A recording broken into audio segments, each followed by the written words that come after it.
Todd Fletcher, Combative Firearms Training. In this Police One video, we're going to talk about one-handed shooting. Now, there are a lot of reasons to go out and work on our one-handed shooting. One hand may be injured, it may be holding somebody back, it may even be applying direct pressure to an injury, and so you need to continue the fight with one hand. And since we don't know what our fight's going to look like, we got to be prepared for as many eventualities as we could possibly prepare for. Now, there are a couple of things that we need to think about when we talk about one-handed shooting.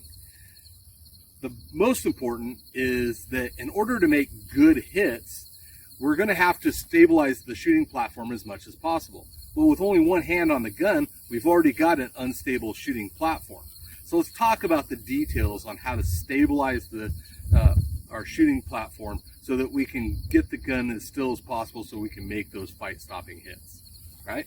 So the first thing that we need to consider is that recoil behaves like energy, and energy is going to take the path of least resistance. With only one hand on the gun, we're going to have the path of least resistance. If my hand's over here, the path of least resistance is going to be off to the left-hand side. So recoil is going to move my sights up and to the left, to the side where there's no grip pressure on the side of the gun.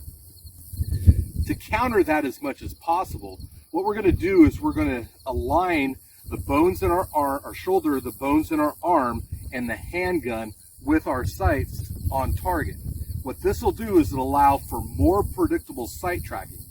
The gun will still recoil up and to the left, but it'll do so a lot less. So if we roll those shoulders forward, we engage our core muscles, I align the gun with the bones in my arm, we'll see what happens.